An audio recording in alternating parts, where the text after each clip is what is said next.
ان الحمد للہ نحمده ونستعینه ونستغفره ونعوذ باللہ من شرور انفسنا ومن سیئات اعمالنا من يهده اللہ فلا مضل له ومن يضلل فلا هادی له واشهد ان لا الہ الا اللہ وحدہ لا شریک له واشهد ان محمدا عبده ورسوله اما بعد فان خیر الحدیث کتاب اللہ وخیر الہدی ہدی محمد صلی اللہ علیہ وآلہ وسلم وشر الامور محدثاتها وکل محدثۃ بدعہ وکل بدعۃ ضلالہ وکل ضلالۃ فی النار۔ اعوذ باللہ السمیع العلیم من الشیطان الرجیم من ہمزہ ونفخہ ونفثہ بسم اللہ الرحمن الرحیم۔ رب اشرح لی صدری ویسر لی امری واحلل عقدۃ من لسانی یفقہوا قولی۔ بسم اللہ الرحمن الرحیم۔ ان اللہ وملائکتہ یصلون علی النبی یا ایہا الذین آمنوا صلوا علیہ وسلموا تسلیما۔ اللہم صل علی محمد وعلی آل محمد کما صلیت علی ابراہیم وعلی آل ابراہیم انک حمید مجید۔ اللہم بارک علی محمد وعلی آل محمد کما بارکت علی ابراہیم وعلی آل ابراہیم انک حمید مجید۔ اللہم ربنا آتنا فی الدنیا حسنہ وفی الآخرۃ حسنۃ وقنا عذاب النار۔ لا الہ الا انت سبحانک انی کنت من الظالمین۔ حسبنا اللہ ونعم الوکیل۔ یا حی یا قیوم برحمتک استغیث ولا حول ولا قوة الا باللہ العلی العظیم۔ ربنا آتنا من لدنک رحمہ وہیئ لنا من امرنا رشدا۔ الحمدللہ آج 22 مارچ 2020 کی قرآن کلاس نمبر 21 میں ہماری انشاءاللہ تعالی اسٹوڈیو ریکارڈنگ ہونے جا رہی ہے سورۃ البقرہ کی آیت نمبر 127 سے آنورڈ انشاءاللہ تعالی۔ اعوذ باللہ من الشیطان الرجیم بسم اللہ الرحمن الرحیم۔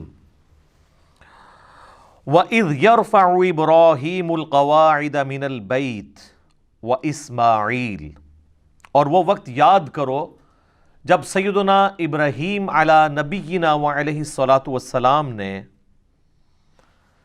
بلند کی بیت اللہ کی دیواریں، جس وقت وہ بنیادیں اٹھا رہے تھے، اور ان کے بیٹے اسماعیل بھی ان کے ساتھ تھے۔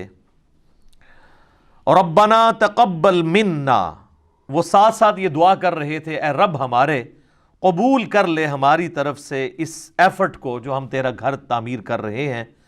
انک انت السمیع العلیم، بے شک تو سننے والا ہے، علم والا ہے۔ صحیح بخاری اور مسلم کی متفق علیہ حدیث ہے کہ نبی صلی اللہ علیہ وآلہ وسلم سے پوچھا گیا کہ سب سے پہلے اللہ تعالیٰ نے اپنی عبادت کے لیے کون سا گھر بنایا؟ تو آپ صلی اللہ علیہ وآلہ وسلم نے فرمایا کہ بیت اللہ شریف جو کہ مکے کے اندر ہے۔ اس کے بعد پوچھا گیا تو آپ نے فرمایا کہ پھر جو ایلیا کے اندر ہے، بیت المقدس یروشلم کے اندر، اس کو اللہ تعالیٰ نے مقرر کیا۔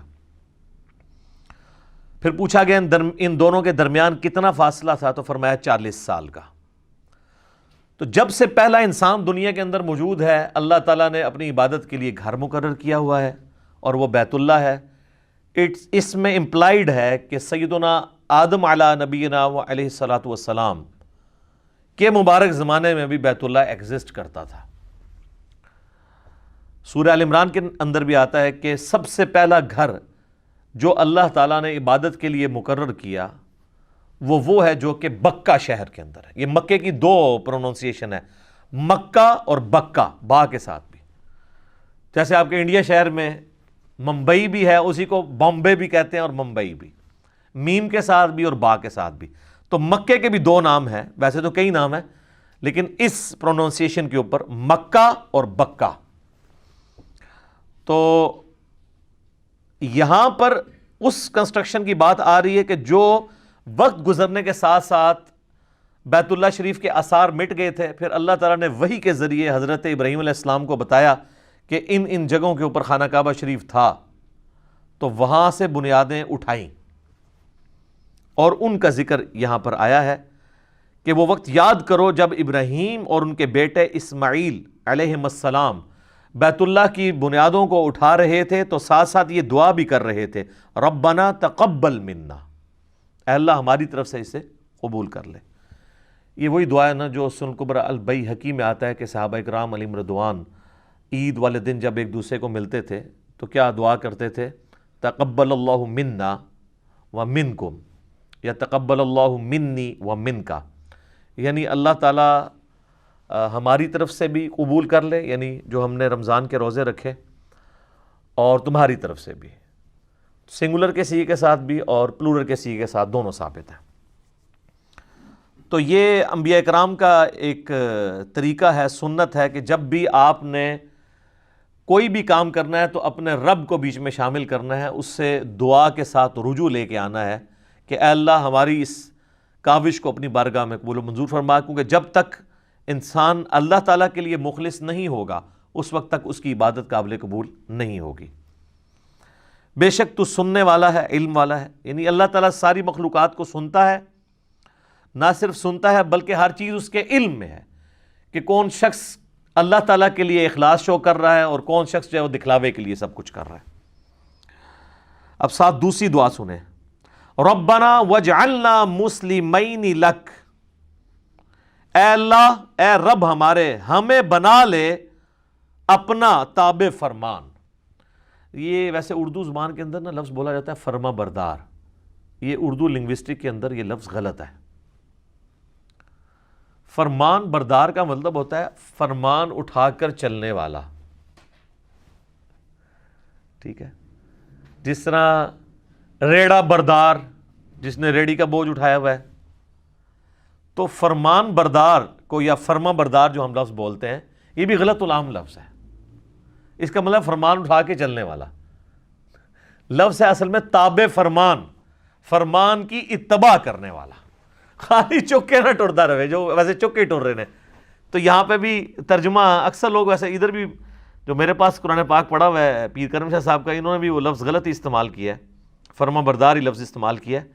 یہ لفظ ہے تابع فرمان، اے رب ہمارے بنا لے ہمیں اپنا تابع فرمان، وَمِن ذُرِّيَّتِنَا، اور ہماری اولاد کو بھی، اُمَّةً مُسْلِمَةً لَكَ، ہماری اولاد کے اندر ایسی جماعت پیدا کر دے جو تیرے ساتھ تابع فرمان ہو، مسلم ہو۔ دیکھیں مسلم کا لفظ کانٹینیوسلی 2 دفعہ ہے، اور یہ لفظ حضرت ابراہیم علیہ السلام کی ایک خوبی ہے جو قرآن حکیم میں جگہ جگہ آئی ہے۔ ما کان ابراہیم یہودیا ولا نصرانیا، ابراہیم نہ تو یہودی تھے نہ نصرانی تھے، ولیکن کان حنیفا مسلما، بلکہ وہ سب سے ٹوٹ کر ایک اللہ کے ہو گئے تھے اور اللہ کے تابع فرمان تھے، وما کان من المشرکین، اور مشرک نہیں تھے۔ مسلم کا مطلب ہوتا ہے ٹو سبمٹ یور ول، اپنی مرضی کسی اور کے سپرد کرنا، مراد یہ کہ میں تو اپنے آپ سے دستبردار ہوتا ہوں، جو تیری مرضی، اسے کہتے ہیں مسلم۔ بل ملت ابراہیم حنیفا وما کان من المشرکین، پیروی کرو ابراہیم علیہ السلام کی ملت کی جو مشرک نہیں تھے۔ هو سماکم المسلمین من قبل وفی ھذا ملت ابیکم ابراہیم، یہ سورہ حج کی آیت نمبر 78 ہے۔ پیروی کرو ابراہیم علیہ السلام کی ملت کی، هو سماکم المسلمین، جنہوں نے تمہارا نام مسلم رکھا تھا، من قبل وفی ھذا، اس قرآن کے نزول سے پہلے بھی اور اس قرآن کے اندر بھی اللہ نے تمہارا نام کیا رکھا ہے؟ مسلم، سر تسلیم خم کرنے والا۔ اور یہ واحد مقام ہے سورہ حج کا جہاں پہ مسلم ایز اے ورڈ استعمال ہوا ہے، ایز اے اسم۔ باقی جگہ مسلم اپنے آپ سمجھ لیں لغت کے معنوں میں تابع فرمان کے طور پہ آیا ہے۔ اس لیے جب ہم کہتے ہیں نا اپنے آپ کو مسلم کہیں، وہ کہتے ہیں نہیں، مسلم کا مطلب یہ نہیں ہے کہ آپ نے اپنے آپ کو مسلم کہنا ہے، مطلب یہ ہے کہ اللہ کا تابع فرمان ہونا ہے۔ یا ایھا الذین آمنوا اتقوا اللہ حق تقاتہ ولا تموتن الا وانتم مسلمون، اے ایمان والو اللہ کا تقوی اختیار کرو جیسا کہ حق ہے، اور دیکھنا تمہیں موت نہ آئے مگر تم مسلم مرنا، یعنی اللہ کے تابع فرمان مرنا، اللہ تعالیٰ کی اطاعت میں تمہیں موت آئے۔ تو وہ کہتے ہیں یہاں مسلم کا مراد یہ نہیں ہے، بیسیکلی وہ یہ جسٹیفائی کرنا چاہ رہے ہوتے ہیں کہ آپ اپنے آپ کو سنی، شیعہ، بریلوی، دیوبندی، اہل حدیث یہ ان چیزوں میں بانٹ سکتے ہیں۔ تو وہ کہتے ہیں بریلوی بھی مسلم ہے لیکن یہ والا مسلم نہیں، وہ کہتے ہیں مسلم تابع فرمان، تو ہم اللہ کو مانتے ہیں، اس کے رسول کو مانتے ہیں، ان کی مانتے ہیں، دیوبندی بھی یہی کہیں گے، اہل حدیث بھی۔ تو یہ جو سورۃ الحج کی آیت نمبر 78 ہے نا، ہوا سماکم المسلمین من قبل وفی ھذا، اس نے تمہارا نام مسلم رکھا ہے اس قرآن کے نزول سے پہلے، اور اللہ نے اس کتاب میں تمہارا نام مسلم رکھ دیا، یعنی ہم ابراہیمی ہیں، ابراہیم نے ہمارا نام بھی، ہوا سماکم تمہارا اسم۔ وہ جب ہم بھی کوئی اس طرح کی اور آیت پیش کریں نا، ربما یود الذین کفروا لو کانوا مسلمین، کافر قیامت والے دن یہ خواہش کریں گے کاش ہم دنیا میں مسلم ہوتے۔ وہ کہتے ہیں اس سے مراد مسلمان ہونا نہیں ہے، آپ اندازہ کریں کہ مسلمان کو مسلمان کہلاتے ہوئے شرم آتی ہے۔ وہ کہتے ہیں اس سے مراد ہے کہ تابع فرمان ہوتے ہیں، ہم اللہ کی مان لیتے۔ تو اس حوالے سے قرآن میں صرف ایک ہی آیت ہے جو ان کا منہ بند کر سکتی ہے، ہوا سماکم المسلمین، سورۃ الحج آیت نمبر 78۔ تو یہاں پہ بھی دیکھ لیں، یہ مسلم ہماری صفت بھی ہے اور نام بھی ہے۔ کیا بات ہے جی مسلمان کی، مسلمان تو ہم لفظ استعمال کر لیتے ہیں اردو میں یا فارسی میں۔ وَأَرِنَا مَنَاسِكَنَا، اور ہمیں عبادت کے طریقے بھی سکھا دے۔ چونکہ اللہ کا گھر بنا رہے تھے تو انہوں نے کہا ہمیں عبادت کے طریقے بھی سکھا دے، اور اسی میں امپلائڈ ہے کہ حج کا طریقہ، جو لوگ آئیں گے یہ ساری چیزیں ہمیں سکھا دے۔ وَتُبْ عَلَيْنَا، اور ہم پر اپنی توجہ فرما۔ اچھا، اللہ تعالیٰ کا نام بھی ہے التواب، اور مخلوق بھی تواب ہے۔ مخلوق اس اعتبار سے تواب ہے کہ مخلوق جب اللہ کی طرف رجوع لاتی ہے نا تو اللہ تعالیٰ بندے کی طرف رجوع لاتا ہے۔ یعنی انسان کوئی نافرمان ہے، باغی ہے، اسے شرمندگی ہوئی کہ میں اب اللہ کے ساتھ اخلاص کے ساتھ چلوں گا، پرانے گناہوں سے میں توبہ کرتا ہوں، تو اس سے کہتے ہیں، توبہ کا لفظ بھی استعمال ہوتا ہے رجوع لانے والا، تو اس کے اگینسٹ اللہ بھی رجوع لاتا ہے۔ جو بخاری مسلم دونوں میں حدیث ہے کہ اللہ تعالیٰ کو اپنے گنہگار بندے کی توبہ پہ اتنی خوشی ہوتی ہے، اس کو مثال سے آپ علیہ السلام نے بیان کیا کہ اگر کوئی شخص کسی ریگستان میں ہو اور اس کا سارا سامان اس کے اونٹ کے اوپر لدا ہوا ہو، اور وہ تھوڑی دیر کے لیے سستائے کسی جگہ پر، اور اس کی آنکھ کھلے تو وہ سارا اونٹ ساز و سامان سمیت وہاں سے غائب ہو، اور اب کئی مہینے کی مسافت کے اوپر ریگستان ہی ہے، وہ سواری تھی جو چل سکتی ہے، یہ اونٹ ہی ہے جو ریگستان میں 1 مہینے تک بغیر پانی پیے چل سکتا ہے، وہ پانی سٹور کر لیتا ہے، تو اب وہ ایک جگہ لیٹ کے اپنی موت کا انتظار کرنا شروع کر دے کہ اب تو میں بچ ہی نہیں سکتا، کیونکہ چلوں گا بھی تو ریگستان پار تو نہیں کر سکتا۔ اسی دوران اس کی آنکھ لگے اور جب دوبارہ کھلے تو اس کا اونٹ سامنے اس کے ہو، تو اس کو جتنی خوشی ہوگی نا، اس سے زیادہ خوشی اللہ کو ہوتی ہے جب کوئی گنہگار بندہ اس کی طرف رجوع لے آتا ہے۔ استغفر اللہ الذی لا الہ الا ہو الحی القیوم واتوب الیہ۔ اللہم انت ربی لا الہ الا انت خلقتنی وانا عبدک وانا علی عہدک ووعدک ما استطعت اعوذ بک من شر ما صنعت ابوء لک بنعمتک علی وابوء بذنبی فاغفر لی فانہ لا یغفر الذنوب الا انت۔ یہ سید الاستغفار ہے جو صحیح بخاری کے اندر آیا ہے۔ لا الہ الا انت سبحانک انی کنت من الظالمین۔ اچھا، مسلم شریف میں ایک طریق ہے، اس میں آگے یہ بھی الفاظ ہیں کہ وہ بندہ اتنا خوش ہو کہ خوشی میں اللہ کو یہ کہنا چاہ رہا ہو کہ اے اللہ میں تیرا بندہ، تو میرا رب، لیکن اس کی زبان لڑکھڑا جائے اور وہ یہ کہے کہ اے اللہ تو میرا بندہ اور میں تیرا رب۔ یعنی یہ لڑکھڑانے کی مثال، آگے الفاظ ہے من شدت الفرح، خوشی کی شدت کی وجہ سے۔ یہ نہیں کہ اس نے جان بوجھ کے کہا ہے وقتی طور پہ، اور نہ یہ ہے کہ وہ بار بار کہتا ہے، کیونکہ صوفیاء اسی سے اپنے کفریہ کلمات کی پلی لیتے ہیں، تو میں نے پھر ان کی پوری کلاس لی ہے کہ یار یہ تو وہ کانٹیکسٹ ہی بالکل ڈیفرنٹ ہے۔ تو یہ اللہ تعالیٰ کو اپنے بندے سے توبہ لانے کے اوپر خوشی ہوتی ہے، تو کہہ رہے ہیں اے رب ہمارے، تو ہمارے اوپر توجہ فرما، انک انت التواب الرحیم، بے شک تو توبہ قبول کرنے والا، رحم فرمانے والا ہے۔ کیا بات ہے جی! تو التواب بھی ہے رجوع یعنی بندہ جب رجوع لاتا ہے تو بھی رجوع لاتا ہے، اور الرحیم بھی ہے۔ الرحیم اللہ کی صفت ہے کانٹینیوشن والی، اور رحمان کہتے ہیں کسی کا رحمت اتنی بڑی ہو کہ ٹھاٹھے مارتے ہوئے سمندر کی طرح ہو، اور رحیم وہ سمندر میں تو کبھی کبھار ہی طغیانی آتی ہے، رحیم وہ کہ ہر وقت ہی ٹھاٹھے مارتی ہو۔ تو آپ دیکھ لیں بسم اللہ الرحمن الرحیم سے ہمارا قرآن پاک شروع ہوتا ہے مصحف، اگرچہ وہ سورۃ الفاتحہ کا حصہ نہیں ہے لیکن مصحف سٹارٹ اسی سے ہوتا ہے۔ اللہ الرحمن بھی ہے اور الرحیم بھی ہے، اس کی رحمت ٹھاٹھے مارتے ہوئے سمندر کی طرح ہے اور کنٹینیوشن کے ساتھ ہے۔ سمندر میں تو کبھی کبھی اس طرح جوش آتا ہے، اللہ کی رحمت ہر وقت جوش میں رہتی ہے۔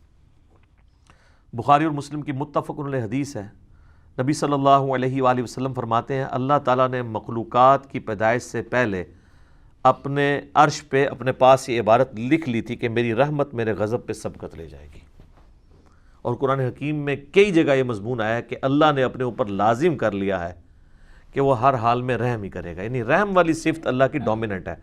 اگرچہ اللہ عدل فرمانے والا ہے، عدل کا تقاضا تو یہ تھا ہمارے نزدیک کہ رحم اور غضب برابر ہوتا، لیکن اس کی رحمت اس کے غضب پر سبقت لے جاتی ہے۔ لے جی، اب حضرت ابراہیم علیہ السلام کی دعا آ رہی ہے میرے لیے، آپ کے لیے۔ ربنا وابعث فیہم رسولا منہم یتلو علیہم آیاتک، اے رب ہمارے ان کے اندر، یعنی ابراہیم علیہ السلام اور ان کے بیٹے دعا کر رہے ہیں ہماری جو اولاد تم نے تابع فرمان اے اللہ بنانی ہے تو نے، ان میں ایک رسول بھیج انہی میں سے، تو ہمارے اوپر یہ احسان ہے نا۔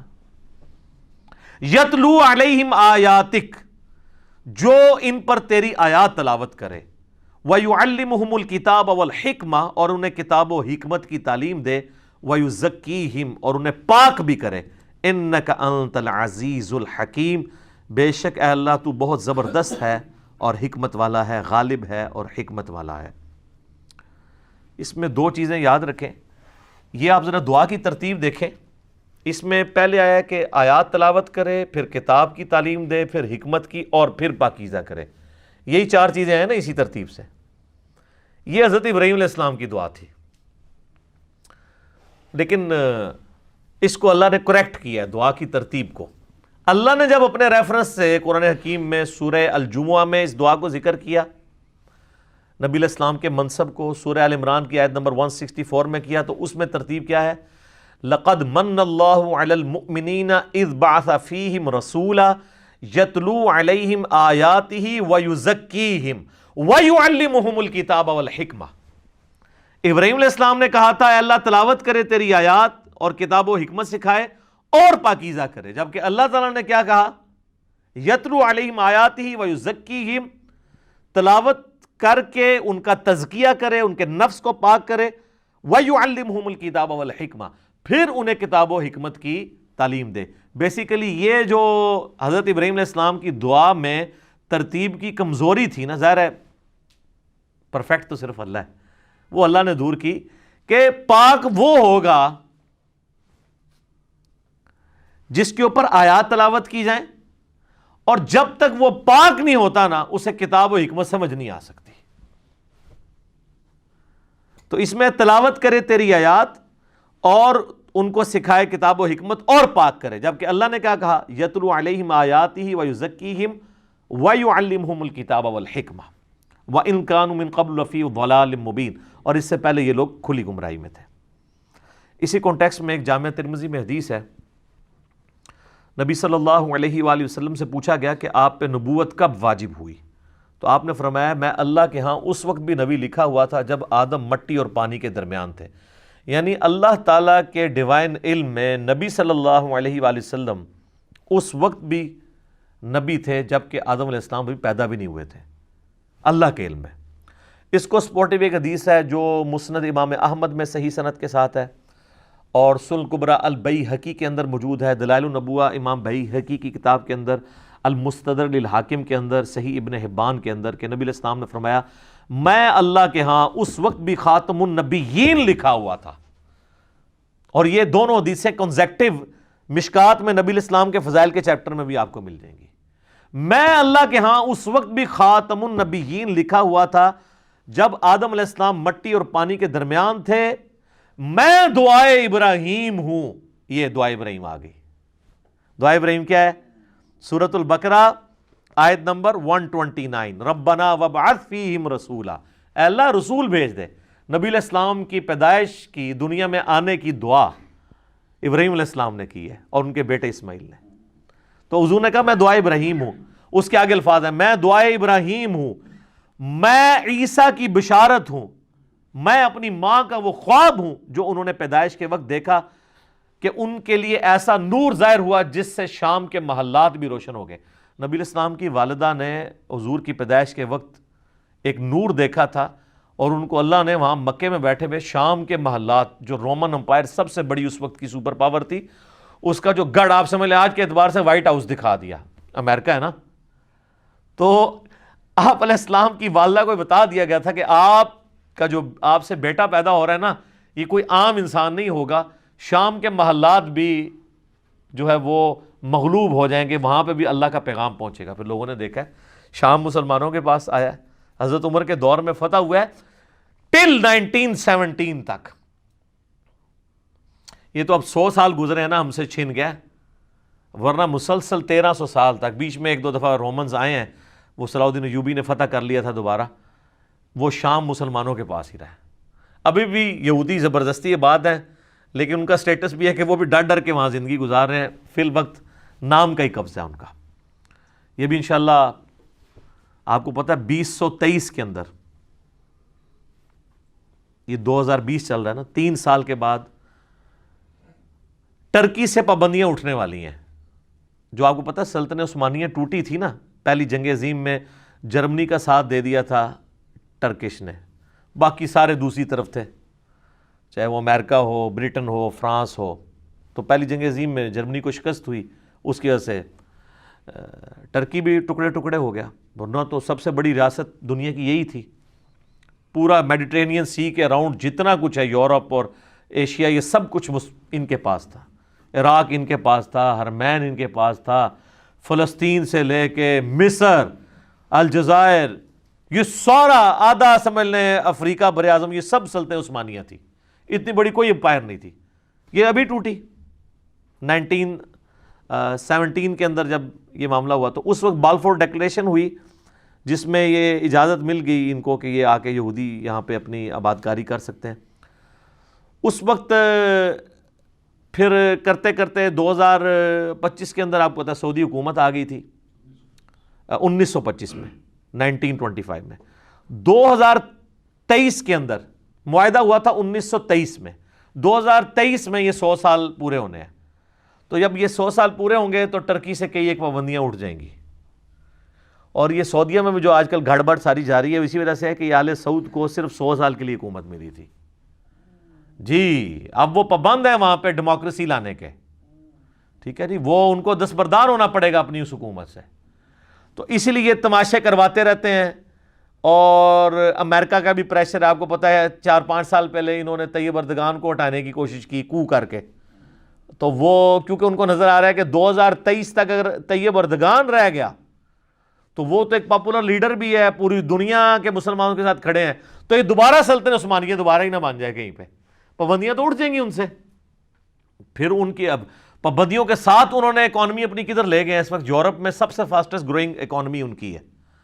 اور آپ دیکھیں دنیا میں مسلمانوں کے اوپر جب بھی برا وقت آتا ہے، باقی تو سارے بھیگی بلی بنے ہوتے ہیں، ابھی وہ پابندیاں اٹھی نہیں ہیں تو آپ ان لوگوں کا کانفیڈنس لیول دیکھیں.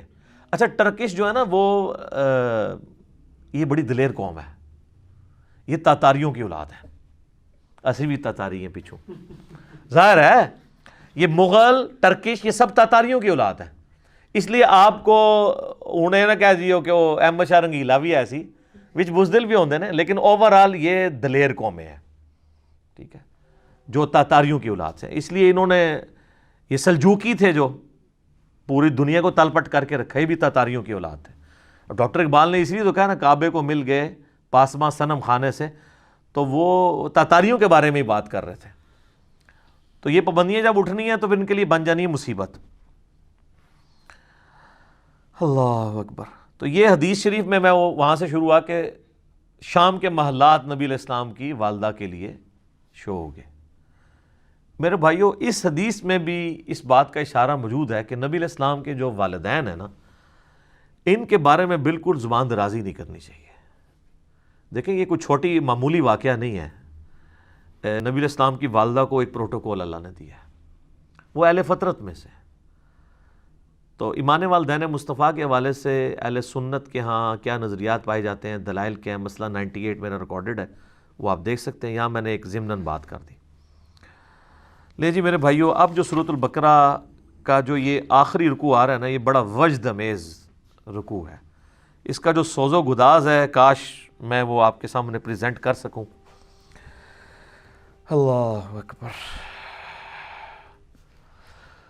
وَمَن يَرْغَبُ عَن مِّلَّةِ إِبْرَاهِيمَ إِلَّا مَن سَفِهَ نَفْسَهُ، اور کون روح گردانی کر سکتا ہے ابراہیم کی ملت سے سوائے اس کے کہ جس کو اس کے نفس نے احمق بنا دیا ہو۔ کوئی مینٹل اور پاگل ہی ہوگا جو اپنے آپ کو ابراہیم کی ملت سے الگ کرے۔ ہائے ہائے ہائے۔ وَلَقَدِ اصْطَفَيْنَاهُ فِي الدُّنْيَا، اور بے شک ابراہیم تو وہ تھا جسے ہم نے چن لیا تھا اس دنیا میں۔ نبی علیہ السلام کا بھی ایک مبارک نام ہے مصطفیٰ۔ مصطفیٰ کہتے ہیں چنے ہوئے کو۔ وَإِنَّهُ فِي الْآخِرَةِ لَمِنَ الصَّالِحِينَ، اور بے شک ابراہیم آخرت میں ضرور بالضرور ہمارے نیکوکار بندوں میں شامل ہوگا۔ اِذْ قَالَ لَهُ رَبُّهُ أَسْلِمْ، اور یاد کرو جب بھی اس کے رب نے اس سے کہا کہ ابراہیم، آرڈر آیا سر تسلیم خم، قال اسلمت لرب العالمین، تو اس نے فوراً کہا کہ میں اپنے رب کے حضور سر تسلیم خم کرتا ہوں۔ اللہم اجعلنا منہم، اللہم من نحییتہ منا فاحیہ علی الاسلام ومن توفیتہ منا فتوفہ علی الایمان، رضیت باللہ ربا وبالاسلام دینا وبمحمد نبیا۔ کیا سوز و گداز ہے جی۔ مجھے بتائیں، رب کی تعریف اپنی مخلوق کے لیے اس سے زیادہ کسی کی تعریف ہو سکتی ہے؟ کہ اللہ کہہ رہا ہے کہ پاگل ہوگا جو ابراہیم سے روح گردانی کرے۔ وہ تو وہ تھا جسے ہم نے چن لیا تھا دنیا میں بھی اور آخرت میں بھی ہمارے مقرب بندوں میں سے ہوگا۔ اور وہ ایسا تھا کہ جب بھی اس کے رب نے اسے کہا نا کہ ابراہیم تیار ہو جا، اس نے یہ نہیں کہا کہ یا اللہ سوچ لواں یا کچھ تھوڑا ٹائم مل جائے یا کوئی تعویل کر لے۔ حتیٰ کہ سورہ الصافات کی آیت نمبر 100، 101، 2 اور 3 میں آتا ہے کہ ایک خواب اللہ نے دکھایا حضرت ابراہیم کو کہ جی وہ اپنے بیٹے کو قربان کر رہے ہیں۔ انہوں نے اٹھ کے کوئی اللہ سے نہیں کہا کہ یا اللہ خواب بھی ہے، کوئی تعبیر، کوئی دسنی، یہ وہ کہ ارادہ ہے، کوئی آئیں بائیں شائیں، سیدھا بیٹے کو بلایا ہے جناب۔ اور بیٹے کی عمر کیا ہے اس وقت؟ ہارڈلی 12 سال عمر ہے۔ اور بیٹا کون سا؟ 87 سال کی عمر میں وہ بچہ ملا ہے، 87 سال تک بے اولاد رہے ہیں۔ اور جب حضرت ابراہیم کی عمر 99 ایئرز ہوئی ہے، 99 ایئر کا بندہ تو اپنی لائف کنکلوڈ کر بیٹھا ہوتا ہے، اس کے بڑھاپے کا، اور قرآن میں الفاظ ہی بڑے سوزناک ہیں، اللہ تعالیٰ فرماتا ہے دردناک الفاظ ہیں۔ اللہ کہتا ہے جب وہ چلنے پھرنے کے قابل ہوا نا اس کے ساتھ، تو ہم نے ساتھ ہی اس کو خواب دکھا دیا۔ ہوئے ہوئے، اس سے تو بہتر تھا بچہ ہوا ہی نہ ہوتا، وہ کم آزمائش تھی۔ تو قربانی کا کہا تو پہنچ کے جناب پہلے بیٹے کو بلا کے کہا کہ میں یہ دیکھ رہا ہوں۔ اگر بیٹا بھی ایسا سے انہوں نے کہا جی کر گزرے، اور دیکھیں اللہ کہتا ہے پھر انہوں نے اس کو جبین کے بل لٹایا اور چھری ہاتھ میں پکڑی، پھیرنے لگے تو اللہ کی طرف سے معجزہ ظاہر ہوا اور ایک فدیہ آ گیا، اور کہا کہ ابراہیم تو نے اپنا وعدہ سچا کر دکھایا۔ واقعی یہ سب سے بڑی آزمائش تھی جی حضرت ابراہیم علیہ السلام پہ۔ یہ ایک باپ سمجھ سکتا ہے جس کی اولاد ہو کہ کتنی بڑی آزمائش ہے۔ قال اسلمت لرب العالمین، انہوں نے ہمیشہ یہ کہا اللہ حاضر ہوں۔ اب اللہ تعالیٰ اس پیغمبر جس کے ایمان کا یہ لیول تھا نا، اس کی کوالٹیز بتا رہا ہے کہ وہ کیسا پیغمبر تھا، اس نے کس کمٹمنٹ کے ساتھ لائف گزاری ہے، اور اس کے بعد وہ جب موت کی طرف جانے لگا ہے تو اس نے اپنی اولاد کو کیا نصیحت کی ہے۔ کوئی پراپرٹی تقسیم کرنے کی، کوئی بینک بیلنس کی، کوئی یہ نصیحتیں نہیں ہیں۔ نصیحت کیا ہے؟ وَوَصَّى بِهَا إِبْرَاهِيمُ بَنِيهِ وَيَعْقُوبُ، اور وصیت کی ابراہیم نے اپنے بیٹوں کو اور یعقوب نے بھی اپنے بیٹوں کو. ابراہیم علیہ السلام کے دو بیٹے تھے، اسماعیل اور اسحاق. اسحاق علیہ السلام کے آگے سے بیٹے تھے یعقوب، اور ان کے آگے 12 بیٹے تھے جن میں حضرت یوسف علیہ السلام بھی شامل ہیں. تو اللہ تعالیٰ ہمارا یہ دونوں پیغمبروں نے اپنے بچوں کو نصیحت کی، اور کیا کہا؟ یہ موت کے وقت نصیحت ہو رہی ہے، وہ آگے ذکر بھی آ جائے گا کہ یہ نزع کے عالم میں وہ کہہ رہے ہیں. یا بنی، اے میرے بچوں، ان اللہ اصطفیٰ لکم الدین، بے شک اللہ تعالیٰ نے چن لیا ہے تمہیں دین کے لیے. فلا تموتن الا وانتم مسلمون، دیکھنا تمہیں موت نہ آئے مگر اس حال میں کہ تم مسلم مرنا. اب آپ لاکھ کہتے رہے کہ یا اللہ میں تو بریلوی مرنا ہے. میں بھی خیر 2002 میں جب عمرے پہ گیا تو میں نے غلاف کعبہ پکڑ کے دعا کی تھی، یا اللہ منو بریلوی ماری. حالانکہ یہ دعا کرنی چاہیے تھی. تو دعائیں قبول نہ ہوں تو پریشان نہ ہوا کریں، اس میں خیر ہی ہوتی ہے. حالانکہ ایک بریلوی ہے، دیوبندی ہے، اہل حدیث ہے، شیعہ ہے، سب کو یہ دعا کرنی چاہیے کہ اللہ مجھے موت نہ دینا مگر اس حال کے اندر کہ میں مسلم مروں. ہائے ہائے ہائے ہائے. تو میرے بھائیو، یہ مسلم جو لفظ ہے نا جی، یہ اللہ کو بڑا پسند ہے. ہوا سماکم المسلمین، اس نے تمہارا نام مسلم رکھا ہے. اللہ اکبر. ام کنتم شہداء اذ حضر یعقوب الموت، کیا تم اس وقت موجود تھے جب یعقوب علیہ السلام پر موت آ پہنچی؟ یہ یہودیوں کو بیسیکلی ٹونٹ کیا جا رہا ہے، کیونکہ یہودی کہتے تھے نا یہودی ہو جاؤ تو کامیاب ہو جائیں گے. تو اللہ تعالیٰ فرما رہا ہے کہ تم حضرت یعقوب کا بیٹا تھا نا یہودا، جس کی وجہ سے یہودی نسبت ہے، تو تم حضرت یعقوب کے ماننے والے ہو. حضرت یعقوب کا یہ لقب ہے اسرائیل، ان کا نام ہے اسرائیل. اسرائیل کا مطلب ہے اللہ کا بندہ. تو اسرائیل نام سے ہمیں کوئی چڑ نہیں ہے، اسرائیل ملک بھی ہے نا. تو قرآن کی سورت بھی ہے، سورہ بنی اسرائیل آئے جو سورت نمبر 17 ہے، اس کا نام سورت الاسراء بھی ہے. تو اللہ تعالیٰ ہمارا یہودیوں، کیا تم اس وقت وہاں موجود تھے جب یعقوب علیہ السلام کی موت کا وقت قریب تھا؟ ان کے 12 بیٹے وہاں بیٹھے تھے، وہ اپنے بیٹوں کو نصیحت کر رہے تھے. اچھا، یہاں پہ بھی موت کا لفظ آیا ہے، وصال شریف نہیں آیا. جب آ پہنچی موت ان پر. اذ قال لبنیہ، جب انہوں نے اپنے بیٹوں سے پوچھا، ما تعبدون من بعدی، بتاؤ میرے مرنے کے بعد تم کس کی عبادت کرو گے؟ ہائے ہائے ہائے. قالوا نعبد الہک و الہ آبائک ابراہیم و اسماعیل و اسحاق الہا واحدا. تو انہوں نے کہا کہ ہم عبادت کریں گے آپ کے رب کی، جو آپ نے تعارف کروایا ہے، اور آپ کے باپ ابراہیم اور اسماعیل اور اسحاق کے رب کی، الہ واحدہ، جو کہ اکیلا یکتا الہ معبود ہے. یہاں پہ دیکھیں، حالانکہ حضرت یعقوب کے جو بیٹے ہیں، اسماعیل تو ان کے اس اعتبار سے چچا لگتے ہیں، کیونکہ ان کے جو ڈائریکٹ دادا ہیں وہ تو حضرت اسحاق ہیں، اسماعیل تو نہیں ہے، کیونکہ اسحاق کی اولاد سے نا. لیکن یہاں پہ انہوں نے حضرت اسماعیل کو بھی باپ کہا ہے. تو یہاں سے یہ بات پتہ چلی کہ چچا کے لیے بھی باپ کا لفظ بولا جا سکتا ہے. ٹھیک ہے، اسی کو میں نے دلیل بنایا تھا. صحیح مسلم کی جو حدیث ہے کہ تیرا باپ اور میرا باپ آگ میں ہے، اس میں یہ الفاظ نہیں تھے کہ تیرا والد اور میرا والد آگ میں ہے. وہ نبی علیہ السلام نے اپنے چچے کی طرف نسبت کی تھی. وَنَحْنُ لَهُ مُسْلِمُونَ، اور ہم اسی کے تابع فرمان ہیں. پھر مسلم کا لفظ آ گیا جی، کیا بات ہے. اچھا، بعض لوگوں نے اس سے بابے ثابت کیے. وہ کہتے ہیں دیکھیں حضرت یعقوب کے بیٹے بھی کہہ رہے ہیں ابا جی اسی تہاڈے دین دے پیچھے ہیں، تقلید ثابت کی ہے اس سے. او ظالموں، ان کا باپ جو ہے وہ امام نہیں ہے، وہ پیغمبر ہے. تو ہم بھی تو یہ کہتے ہیں کہ تم بھی اپنے باپوں کو چھوڑ کے محمد رسول اللہ کی اتباع کرو. اس سے تقلید ثابت کی ہوئی ہے. تقلید کی یہ دلیل میں یہ آیت لے کے آتے ہیں کہ آپ ہمیں جناب بڑا تانا دیتے ہو کہ ہم اپنے آباء و اجداد کے دین کے اوپر ہیں. وہ ہم کیا کہتے ہیں، قرآن تو جگہ جگہ یہی کہتا ہے کہ جب کبھی بھی انبیاء نے دعوت پیش کی تو انہوں نے کہا کہ بل وجدنا علیہ آباءنا، ہم تو اس کی پیروی کریں گے جو ہمارے آباء و اجداد پہ نازل ہوا. تو اللہ فرماتا ہے تمہارے آباء و اجداد اگر گمراہ تھے تو گمراہوں کی پیروی کرو گے. تو یہاں پہ کہتے ہیں یہاں سے تقلید ثابت ہوئی. انہوں نے سیدھا سیدھا کہا کہ ہم اپنے باپ اور اپنے دادے اور اپنے چچا ان کے دین کے اوپر ہیں. تو سر یہ ان کا جو باپ ہے وہ بھی پیغمبر ہے، ان کا جو باپ ہے وہ بھی پیغمبر ہے، ان کا جو باپ ہے وہ بھی پیغمبر ہے، تو چچا بھی پیغمبر ہے۔ صحیح بخاری میں حدیث ہے، نبی علیہ السلام نے کہا، کیا بات ہے، کریم ابن کریم ابن کریم ابن کریم، یوسف بن یعقوب بن اسحاق بن ابراہیم، یعنی چاروں پوری نسل جو ہے، ویسے تو آگے بھی چلتی ہے، یوسف کا باپ یعقوب، ان کا باپ اسحاق اور ان کا باپ ابراہیم علیہم السلام اجمعین۔ تلک امۃ قد خلت، یہ ایک بڑی عظیم امت تھی جو گزر چکی، ہائے ہائے، تم لوگ ان کے نام کے اوپر ہی کھا رہے ہو۔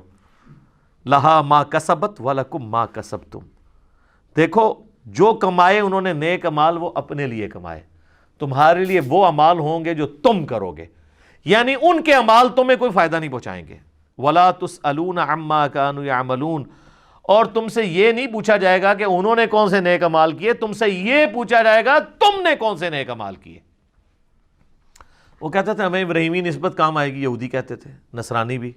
اللہ نے فرمایا تو بڑی پاکیزہ امت تھی، وہ گزر گئی، اپنے اعمال اپنے ساتھ لے گئی ہے، کوئی پیچھے تم لوگوں کے لیے تو نہیں چھوڑ گئی۔ اسی کانٹیکسٹ میں ایک صحیح مسلم میں حدیث ہے، نبی صلی اللہ علیہ وآلہ وسلم نے فرمایا قیامت والے دن جس کے عمل نے اسے پیچھے کر دیا اس کا نسب اسے آگے نہیں کر سکتا۔ اور اسی کو ہمارے نبی علیہ السلام نے کھول کھول کے بیان کیا، بخاری مسلم دونوں میں حدیث ہے، اے میری بیٹی فاطمہ، میرے مال سے جو لینا ہے لے لے، اگر اللہ کے حضور پکڑی گئی تو میں تیرے کچھ کام نہیں آؤں گا۔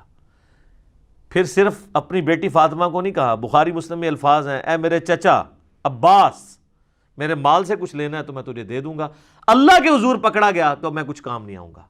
اے میری پھپھی صفیہ، تو نے میرے مال سے کچھ لینا ہے تو مجھ سے لے لے، اللہ کے حضور پکڑی گئی تو میں تیرے کچھ کام نہیں آؤں گا۔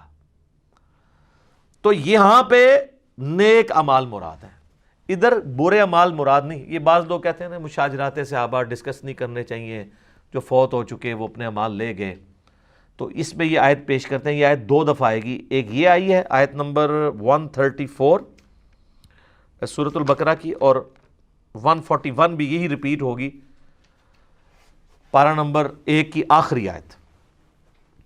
تو اس میں میرا یوٹیوب پہ سوال بھی ہے، کیا قیامت الدن کربلا کے بارے میں سوال ہوگا؟ تو میں نے اس میں بھی بتایا تھا کہ یہاں پہ نیک اعمال کا ذکر ہے، اگر یہاں پہ برے اعمال کا ذکر ہوتا نا تو وہ لاجیکلی ہو نہیں سکتا تھا، اس لیے کہ پورا قرآن بھرا ہوا ہے اس چیز سے کہ جو لوگ پہلے گزر چکے ہیں، جو آگے گزر چکے، انہوں نے جو برے اعمال کیے اللہ نے ان کو کرٹیسائز کیا۔ خود جو برادران یوسف ہیں وہ کیا مر نہیں چکے تھے؟ برادران یوسف تو وہ صحابی ہیں کہ اس طرح کے تو ہمارے نبی علیہ السلام کے صحابہ بھی نہیں ہیں، کیونکہ برادران یوسف جو ہیں وہ دو طرف سے صحابی ہیں، ان کے بھائی بھی پیغمبر ہیں اور باپ بھی پیغمبر ہیں، اور تیسری نسبت دادا بھی پیغمبر، اور چوتھی نسبت پردادا بھی پیغمبر، ایڈے تگڑے صحابہ ہیں، اور مسلمان بھی ہیں، کافر نہیں ہیں۔ اللہ نے ان کی غلطیاں بیان کی ہیں۔ تو قرآن مرے ہوئوں کی غلطیاں بیان کرتا ہے، غلطی بیان کرنا اور چیز ہے، یہاں پہ بیان ہو رہا ہے کہ ان کے اچھے اعمال وہ ان کے ساتھ ہیں، تمہیں ان کے اچھے اعمال کا فائدہ نہیں ہونا، ان کے اچھے اعمال کا فائدہ انہیں۔ اگر یہاں برے اعمال کا ذکر ہوتا تو عربی کا قاعدہ یہ ہے کہ یہاں پہ آتا تلک امۃ قد خلت علیہا ما کسبت، انہی پر وبال ہوگا ان کے برے اعمال کا۔ یہاں پہ الفاظ ہے لہا ما کسبت وَلَكُمْ مَا كَسَبْتُمْ، یہاں پہ لفظ ہوتا ہے وَعَلَيْكُمْ مَا كَسَبْتُمْ، اور تمہارے کا وبال تم پر ہوگا۔ تو یہ عربی لنگوسٹک کے اعتبار سے بھی سپورٹیو نہیں ہے چیز۔ یہ میں نے ایک وسوسہ جو ہے وہ ٹیکل کر دیا۔ وَقَالُوا كُونُوا هُودًا أَوْ نَصَارَىٰ تَهْتَدُوا، اور یہ کہتے ہیں کہ بن جاؤ یہودی یا نصرانی تو کامیاب ہو جاؤ گے۔ تو ہمیں بھی یہی کہتے ہیں، ہمیں بھی تو یہی کہتے ہیں نا۔ وہ کہتے ہیں دیکھیں جی آپ حنفی بھی ہو سکتے ہیں، شافی بھی ہو سکتے ہیں، مالکی بھی ہو سکتے ہیں، حنبلی بھی ہو سکتے ہیں، آپ بے شک رفع الذہن کریں، لیکن آپ جو ہے محمدی ہو کے نہ کریں۔ تو اللہ تعالیٰ یہاں پہ کیا کہہ رہا ہے کہ تمہیں محمدی ہونا ہے۔ یہ کہتے ہیں سنی ہو جاؤ، شیعہ، کوئی ایک فرقہ بنا لو۔ اللہ کہہ رہا ہے کہ یہ بھی، یہ پرانے بھی یہ کہتے تھے، قل بل ملۃ ابراہیم حنیفا وما کان من المشرکین، اے نبی تم فرماؤ نہیں، ہم تو بلکہ ملت پہ ابراہیم کے جو مشرک نہیں تھے۔ ٹھیک ہے، ملت ابیکم ابراہیم، پیروی کرو اپنے باپ ابراہیم کی ملت کی، ہوا سماکم المسلمین، جس نے تمہارا اسم مسلم رکھ دیا ہے۔ من قبل وفی ھذا، اس قرآن کے نزول سے پہلے ابراہیم نے رکھا اور اس کتاب میں اللہ نے بھی رکھ دیا۔ تو یہ اللہ کا بھی حکم ہے، ابراہیم کا بھی حکم ہے۔ اور یہاں پہ نبی الاسلام کو اللہ نے حکم دے دیا کہ آپ نے بھی یہی کہنا ہے ان کو، یہودیوں کو، کہ بھئی ہم تو ابراہیم کے دین پہ۔ قولو، اے مسلمانوں کہو ڈنکے کی چوٹ پہ، یہ اب ہمارے ایمانیات آ رہے ہیں کہ کون کون سے ایمان ہمارے ہونے چاہیے۔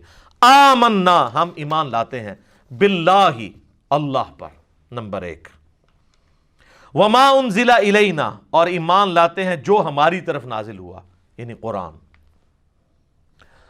وما انزل الی ابراہیم، اور جو نازل ہوا اس قرآن کے نزول سے پہلے ابراہیم پہ، صحف ابراہیم و موسیٰ، و اسماعیل، اور جو اسماعیل پر، و اسحاق، اور اسحاق پر، و یعقوب والاسباط، اور یعقوب اور ان کی اولاد کے اوپر، یعنی حضرت یوسف علیہ السلام۔ اور آگے آپ کو میں نے بتایا نا کئی دفعہ کہ بخاری مسلم میں حدیث ہے کہ مسلسل 1400 سال تک حضرت موسیٰ علیہ السلام سے لے کر حضرت عیسیٰ علیہ السلام تک، یہ بھی 1400 سال بنتے ہیں، اور اس سے پیچھے چلے جائیں نا حضرت ابراہیم سے موسیٰ علیہ السلام تک، وہ بھی 1400 سال بنتے ہیں۔ جب بھی کوئی نبی فوت ہونے لگتا تھا نا تو اپنی جگہ ایک نبی کو خلیفہ بنا کے جاتا تھا۔ بنی اسرائیل میں انتظام حکومت ہمیشہ نبیوں کے ہاتھ میں رہا ہے۔ تو ہم ایمان لاتے ہیں۔ اچھا، اب ہم اگرچہ یہودیوں کے عقیدوں سے اگری نہیں کرتے، لیکن یہودی جن پیغمبروں کو مان رہے ہیں ان پہ ہم ایمان رکھتے ہیں۔ ہائے ہائے ہائے۔ وما اوتی موسیٰ، اور جو کچھ اللہ نے دیا تھا موسیٰ کو، یعنی تورات، وعیسیٰ، یعنی انجیل دی تھی عیسیٰ علیہ السلام کو، وما اوتی النبیون من ربہم، اور جو کچھ دوسرے پیغمبروں کو بھی دیا گیا تھا، سارے پیغمبر کور کر دیے، سب پہ ہم ایمان لاتے ہیں۔ لا نفرق بین احد منہم، ہم ایمان لانے میں کسی پیغمبر میں کوئی فرق نہیں کرتے۔ وَنَحْنُ لَهُ مُسْلِمُونَ، اور ہم اسی کے تابع فرمانا۔ لے جی مسلم لفظ پھر آ گیا، جنہ چڑ او پہلے سپارے جی کتنی دفعہ مسلم لفظ آ چکا ہے، پورے سپارے چ بریلوی تو بندی والے حدیث نہیں آئے گا، شیعہ آ جائے گا لیکن وہ اور معنوں میں آتا ہے، لیکن مسلم ہی مسلم ہے جی، ہم سر تسلیم خم کرتے ہیں اسی کے لیے۔ لا نفرق بین احد منہم، ہم رسولوں میں ایمان لانے میں فرق نہیں کرتے۔ تو یہاں پر میرے بھائیوں دو عقیدوں کو سمجھ لیں، ایک ہے تفضیل بین الرسل، یعنی انبیاء میں فضیلت دینا ایک پیغمبر کو دوسرے پیغمبر کے اوپر، اور دوسرا عقیدہ ہے تفریق بین الرسل، رسولوں میں فرق کرنا۔ تو اسلام کہتا ہے کہ رسولوں میں ایمان لانے میں آپ نے فرق نہیں کرنا، یہ تو ہے حرام اور کفری عقیدہ۔ البتہ تفضیل بین الرسل جو ہے، ایک نبی کو دوسرے نبی کے اوپر فضیلت دینا بشرطے کہ دوسرے پیغمبر کی تنقیص نہ کی جائے، تو یہ قرآن کی ڈاکٹرن میں بالکل درست ہے۔ تلک الرسل فضلنا بعضهم علی بعض، یہ رسول ہیں، ہم نے بعض رسولوں کو بعض پہ فضیلت دی ہے۔ پارہ نمبر 3 اسی سے سٹارٹ ہوگا انشاءاللہ، میں وہاں پہ جا کے اسے تفصیل سے بیان کروں گا۔ یہاں پہ موٹی بات سمجھ لیں کہ ایمان لانے میں آپ فرق نہیں کر سکتے، البتہ فضیلت میں فرق ہے، اس فرق کو بیان کرنا بھی جائز ہے بشرطے کہ تنقیص نہ ہو۔ صحیح بخاری اور مسلم کی متفق علیہ حدیث ہے کہ ایک مسلمان اور یہودی کا جھگڑا ہوا۔ یہودی نے کہہ دیا کہ اللہ تعالیٰ نے حضرت موسیٰ علیہ السلام کو سارے جہان والوں پہ فضیلت دی۔ مسلمان نے کہا کہ اللہ تعالیٰ نے محمد صلی اللہ علیہ وآلہ وسلم کو سارے جہان والوں پہ فضیلت دی۔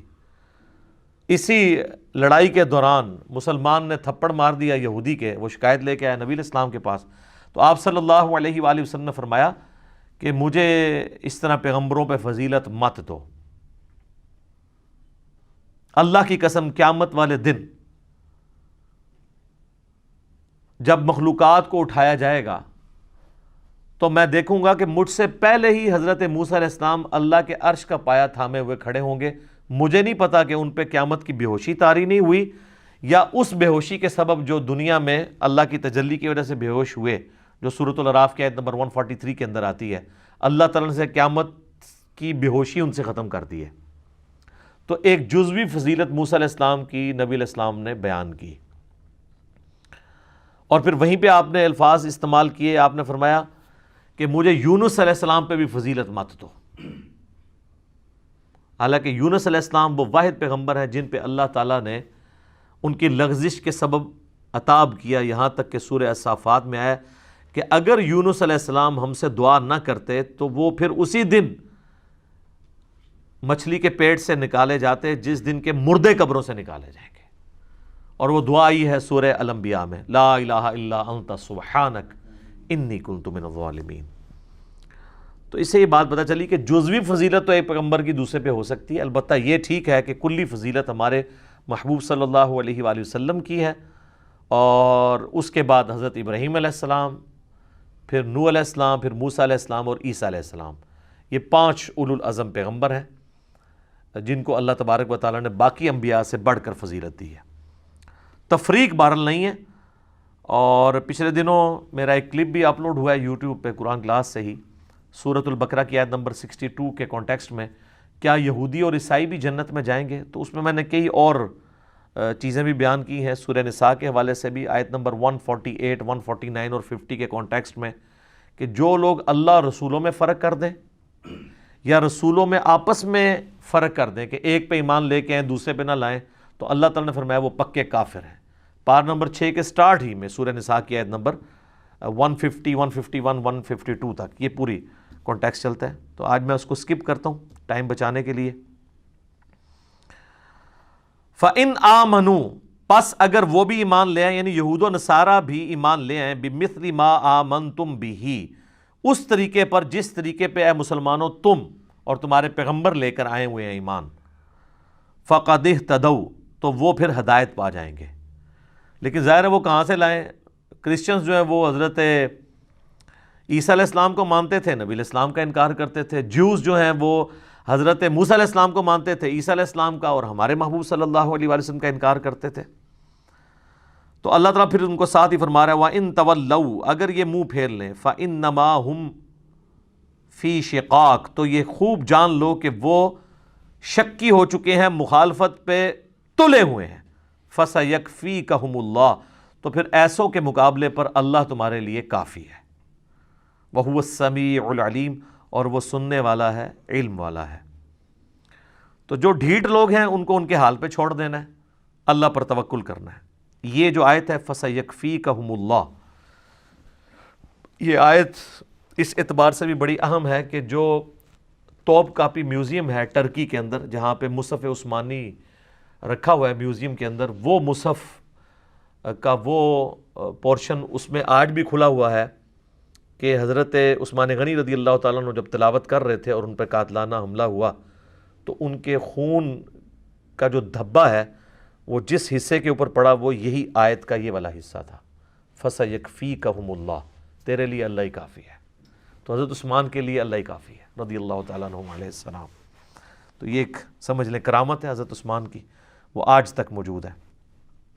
صبغۃ اللہ، اللہ کا رنگ، ومن احسن من اللہ صبغہ، اللہ سے بہتر کس کا رنگ ہو سکتا ہے. وَنَحْنُ لَهُ عَابِدُونَ، اور ہم اسی کی عبادت کرتے ہیں. قُلْ أَتُحَاجُّونَنَا فِي اللَّهِ، اے نبی ان سے فرماؤ اے یہود و نصارہ، کیا تم اللہ کے بارے میں ہم سے جھگڑا کرتے ہو حالانکہ اللہ کو تم بھی مانتے ہو، یہودی بھی اور نصرانی بھی. وَهُوَ رَبُّنَا وَرَبُّكُمْ، جبکہ وہ ہمارا بھی رب ہے اور تمہارا بھی رب ہے. اللہ تو سانجھا ہے. سورہ ال عمران میں بھی آگے چل کے آئے گا آیت نمبر 64 میں، قُلْ يَا أَهْلَ الْكِتَابِ تَعَالَوْا إِلَىٰ كَلِمَةٍ سَوَاءٍ بَيْنَنَا وَبَيْنَكُمْ أَلَّا نَعْبُدَ إِلَّا اللَّهَ. اہل کتاب آؤ اس ایک بات پہ تو ہم اکٹھے ہو جائیں جو تم میں اور ہم میں کامن ہے کہ ہم مت پوجیں کسی کو سوائے اس کے. وَلَنَا أَعْمَالُنَا وَلَكُمْ أَعْمَالُكُمْ، ہمارے لیے ہمارے اعمال ہوں گے، تمہارے لیے تمہارے اعمال ہوں گے. وَنَحْنُ لَهُ مُخْلِصُونَ، اور ہم اسی کے لیے اپنے دین کو خالص کرتے ہیں. یہ 3 ٹرمنالوجیز آئی ہیں، اللہ تعالیٰ نے اہل ایمان کی نشانی بتائی ہے. پہلی کیا آئی ہے؟ سورہ البقرہ کی آیت نمبر 136 میں، وَنَحْنُ لَهُ مُسْلِمُونَ، اے مسلمانوں تم یہ کہو کہ ہم اللہ کے سامنے مسلم ہوتے ہیں، سر تسلیم خم کرتے ہیں. پھر آئی 138 نمبر آیت میں، وَنَحْنُ لَهُ عَابِدُونَ، ہم اسی کے عبادت گزار ہوتے ہیں. اور پھر 139 میں آئی وَنَحْنُ لَهُ مُخْلِصُونَ، اور ہم اپنے دین کو خالص کرتے ہیں اس کے لیے.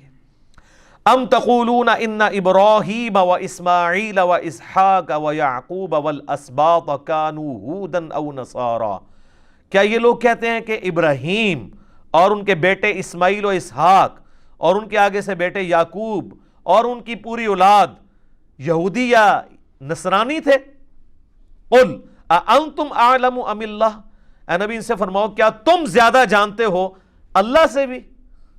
اللہ نے تو ان کے موت کے وقت کا ذکر کر دیا ہے۔ یہ کنٹیکسٹ وہ چل رہا ہے کہ حضرت یعقوب نے اپنی موت کے وقت جب اپنے بچوں سے پوچھا تو انہوں نے کہا مسلم ہوں گے، تو اللہ نے مارا ان کی موت کے وقت میں وہاں پر تھا، جیسا کہ اس کی شان کے لائق ہے۔ تم اللہ کو یہ بتانا چاہ رہے ہو کہ وہ یہودی یا نصرانی ہونے کی وصیت کر کے گئے تھے اپنے ماننے والوں کو، وہ تو مسلم ہونے کی وصیت کر کے گئے تھے۔